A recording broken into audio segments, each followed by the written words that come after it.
정태현 팀장님, 네. 자 연기금이 어제 52거래일 만에 좀 네. 샀다 그러잖아요. 무슨 변덕이 생겼을까? 오늘 좀 더 사줄까? 수급이 조금 이제 해소가 되나 그러면? 그러기야 사주면 좋을 것 같은데 아시겠지만은 연기금의 그 국내 주식 운용풀이 줄일 수밖에 없잖아요. 그러다 보니까 추가 매수는 힘들 것 같은데 저도 궁금 왜 매수가 들어왔지 이 생각이 들더라고요 저도. 근데 그래, 이게 말씀하셨듯이 선거가 다가오니까 그러면 예. 또? 너무 문헌적인 너무 이렇게 노골적이니까, 지근지근하게 하는데 너무 문헌적인 얘기라서 예. 어쨌든 뭐 매수 들어왔다는 건 기분 좋은 일이니까 이게 말씀하신 것처럼 계속 그러니까 들어오지를 매도만 바랄 것 같아요. 좀 그동안 네. 뭐 52거래일 연속 매도라니까 네. 많이도 팔았구나 싶어서. 네. 뭐 연금 타실 분이 많나 봐요. 타실 분이 많아요. 아닙니다. 그리고- 그리고 그런 수급에 대한 네. 연구를 좀 여쭤보고 이렇게 네. 준비해라. 오늘 어떻게 가볼까요? 네. 그리고 여담이지만 국민연금에서 주식 운용을 생각보다 잘했더라고요. 수익이 난 거? 평균 수익률이 6.5%인가요? 그거야 뭐 그 시장이 정도 되는데. 만들어준 수익률이지 네. 않을까요? 작년에 사실 주식 투자를 네. 뭐 주식을 하신 분들 중에 작년에 손실 나신 분이 몇 분이나 계실까 잘 모르겠는데 늦게 오신 분들은 좀 네. 그럴 수 있지만 그 조금 디스를 하자면은 보험회사에서 변액보험을 하잖아요. 네. 그중에서 운영하는 주식을 진짜 못해요. 그래요? 그렇다는 겁니다. 네, 알겠습니다. 오해하시면 안 돼요. 그거 넘어가고. 어쨌든 그래서 그 증시 분위기가 지난주 목요일 기점으로 해서 좀 많이 바뀌었어요. 말씀하신 대로 많이 바뀌어 버렸는데 어떻게 바뀌던가요? 일단 가장 중요한 건 이제 미국의 국채금리 이슈. 네. 이 부분이 이제는 악재로서 영향력이 좀 많이 떨어진 것 같아요. 그러니까 예를 들면은 국채금리 이슈가 그동안은 그 저기야. 거기가 장마전선이었거든요.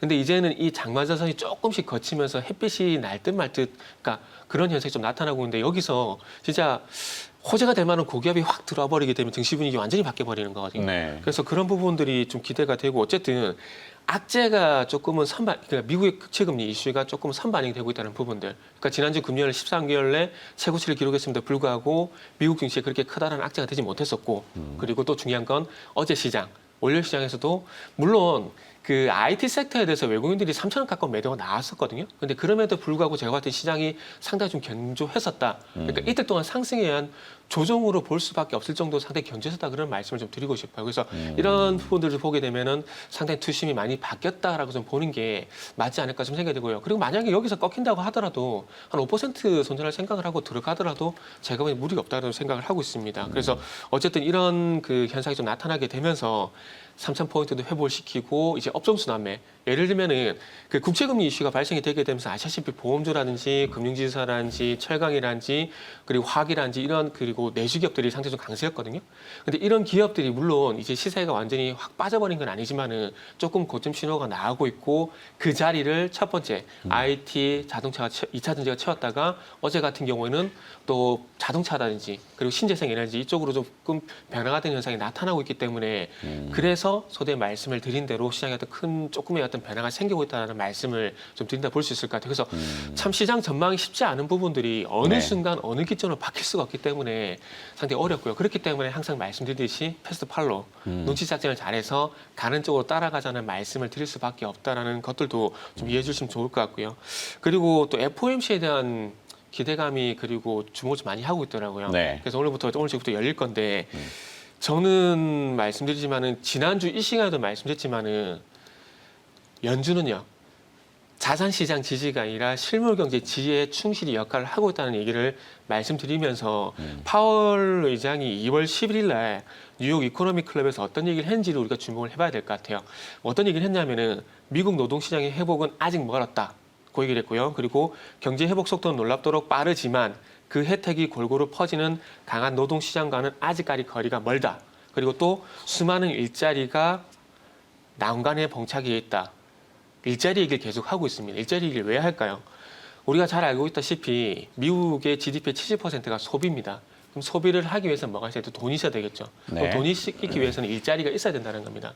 그럼 이런 연결고리를 보게 되면은 2월 11일 날 파월 의장이 했던 얘기를 한번 유추해 보게 되면은 어쨌든 파월 의장은 노동시장에 주목을 하고 있고 이 노동시장이 실물경제였던 연관성이 상당히 높다라고 저는 현재 판단을 하고 있기 때문에 즉 서두에 말씀드린 대로 자산시장 지지가 아니라 실물경제 지지에 계속 주목을 하고 있고 연준은 그 역할에 충실할 것이다라고 유추를 할 수 있어요. 그리고 그 연준이 2% 물가 목표치를 잡았잖아요. 네. 그러면서 우리가 주목을 해야 될 부분이 월 말이 되게 되면 미국에서 소비 지출 지표가 발표됩니다. 이게 뭐냐면은 개인 소비, 개인 소득 지표가 발표가 되는데 거기서 좀 더 나아가서 지켜봐야 될 부분이 뭐냐면은 근원 PC 물가 지수, 근원 개인 소비 지출 물가 지수라는 지표가 있는데 요게 1월 달에도 1.3%, 12월 달에 1.3%, 1월 달에 1.5%를 기록했는데 2%를 계속해서 하회를 하고 있어요. 네. 그러니까 시중에 인플레이션 문제가 발생이 되고 금리가 올라가고 있지만 연준에서 벤치마크 역할을 하고 있는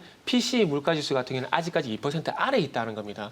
그런 부분들을 봤을 때 연준에서 굳이 지금 금리를 올리는 그런 액션을 취할 이유가 전혀 없다라는 거죠. 그리고 일정 기간 이 PC 물가지수가 2%를 상회를 한다고 하더라도 용인을 하겠다고 그전 연준 옐런 의장도 얘기를 했었고 그 바톤을 이어받아가지고 파월 의장도 계속 얘기를 하고 있다는 겁니다. 만약에 제 개인적으로 봤을 때 예전에 파월 의장 같은 게 트럼프가 제가 개인적으로는 이 부분은 좀 아니라고 생각이 드는데 파월이 압력을 계속 넣었어요.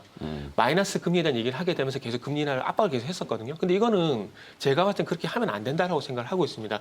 시장의 어떤 금리 정책은 연준 의장이 맡기는 게 저는 맞다라고 생각이 들어요. 물론 이 저금리가 도움이 안 된다는 것은 아니지만 연준의 독립성을 훼손하는 거거든요. 근데 네. 적어도 바이든은 현재 그런 액션은 나오지 않고 있는 상황이기 때문에 파월 의장이 가지고 있는 이 금리 철학이 지켜질 가능성이 높다라는 부분들을 보게 된다라면은 제가 봤을 때 시장에서 기대를 하고 있는 어떤 그 연준의 액션 이런 부분은 안 나올 가능성이 상당히 높다는 좀 판단이 들고 아마 그렇기 때문에 제가 봤을 때는 이 시중금리 그러니까 국채 10년물 금리가 계속해서 올라가는 것이 아닌가라고 저는 생각을 좀 하고 있습니다. 파월 의장은 그러니까 결론은 그거죠. 이제 FOMC 천수답 시장이라서 FOMC만 바라보고 있잖아요. 네네. 미국 연방준비제도의 공개시장위원회인 FOMC를 미국의 FOMC 지금 한 20년 제가 증권방송을 하지만 한국은행의 금융통화위원회가 주목받은 건 거의 별로 없어요. 네. 그렇죠. 우리는 그냥 미국의 FOMC 봐야 되는데 미국이 어떻게 하고 유럽이 어떻게 하는지 보여 네, 따라할 이게 수밖에 없죠. 뭐. 참 하여튼 그렇고 현실은 그런 거니까 지난 12월 달에 FOMC의 점도표에선 그러니까 제롬 파월 연준 의장은 뭐 크게 이거를 막 흔들 만한 멘트들은 없을 건데 그렇죠. 지금 점도표 17명의 연준 위원들이 이제 스티커를 붙이는 2022년도에까지 제로 그러니까 2021년도잖아요. 네.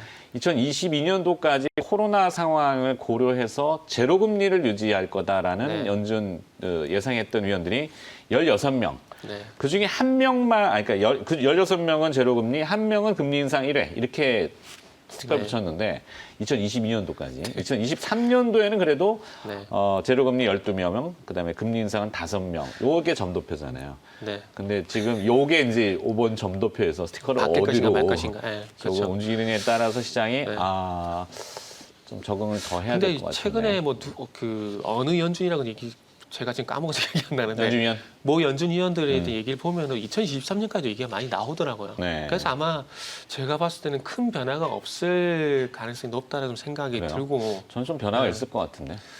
그랬겠죠. 이건 뭐 지난주 이제 목요일 아침에 또 나오니까 그때 보면은 또 그 얘기하신 것 같은데 그때 또 얘기하면 될 것 같아요. 그래서 그렇죠.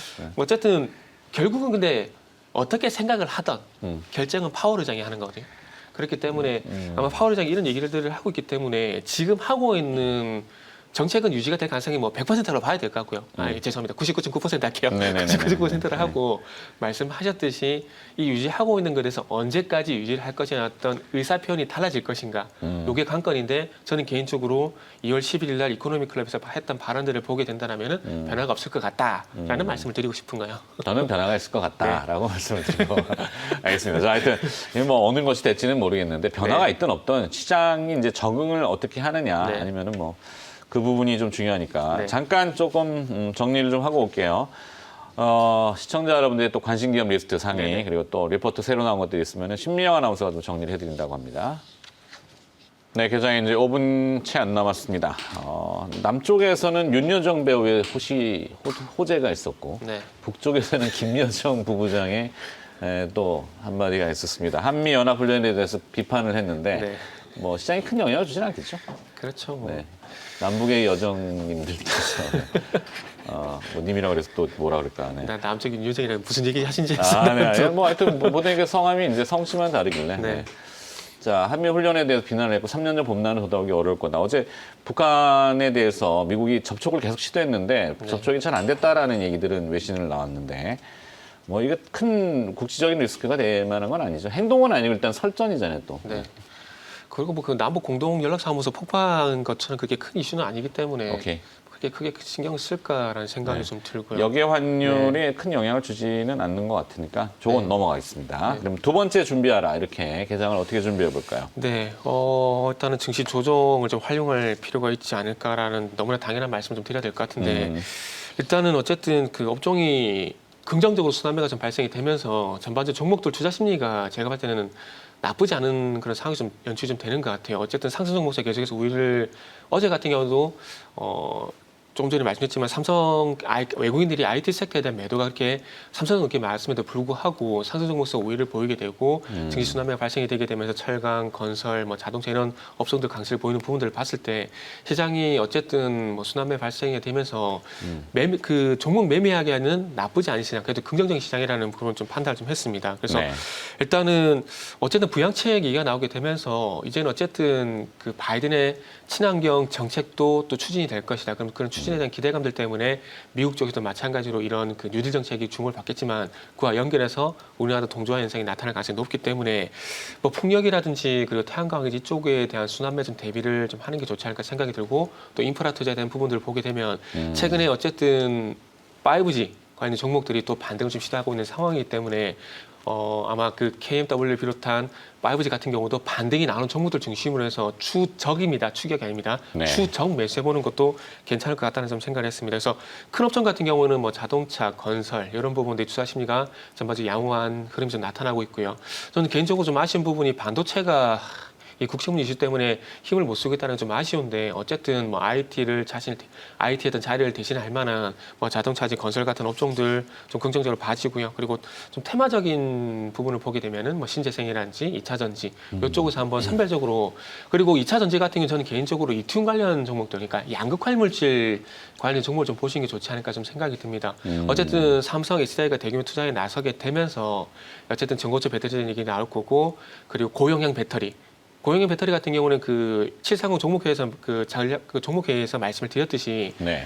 어쨌든 이 리튬이 용량이 커져야 주행거리가 늘어나기 때문에 양극화 물질 쪽으로 계속 이슈가 될 수밖에 없을 것 같아요. 그래서 그런 부분들을 보게 되면 마이크로폴리메라든지 LNF라든지 뭐 코스모화학이라든지 이런 쪽으로 좀 주목이 될 것 같으니까 한번 저는 개인적으로 그쪽으로 좀 보시라고 말씀드리고 싶고 뭐 신재생은 많이 노출이 됐기 때문에 따로 언급은 안 드리겠습니다. 어제 그 외신에 나온 뉴스 중에 인베스코 솔라 ETF 지난해 이제 미국의 이제 태양광 지수라고 하는데 작년에 급등을 했고 이 인베스코 솔라 ETF를 추종하는 인덱스가 맥솔라 인덱스인데 이 맥솔라 MAC 솔라 인덱스에 전 세계 태양광 회사들 중에서 이제 시가총액이 되는 기업들을 리밸런싱을 합니다. 리뷰를 하고 3개월마다 여기에 이제 한화 솔루션이 들어갔고 신성이엔지라는 작은 기업이지 뭐 하여튼 작진 않지만 여기에 편입됐다 그러면은 외국인 투자자들이 이 인덱스를 추종하기 때문에 그 대체 에너지, 신생태 에너지 조금 더 이슈도 될 수 있겠다 싶긴 하네요. 그리고 항상 말씀하신 우주항공 테마. 우주항공. 우주항공 ETF도 좀 보시고요. 우주항공 봐야 됩니다. 그래서 어저께 최근에 보시면 아시겠지만 한국 항공주 이렇게 좀 돌아서는 흐름이거든요. 아 진짜 참 잘 돼야 되는 회사. 뭐 개인적인 목은 없습니다. 자 개장 후에 다시 또 시장 들여다보도록 하겠습니다.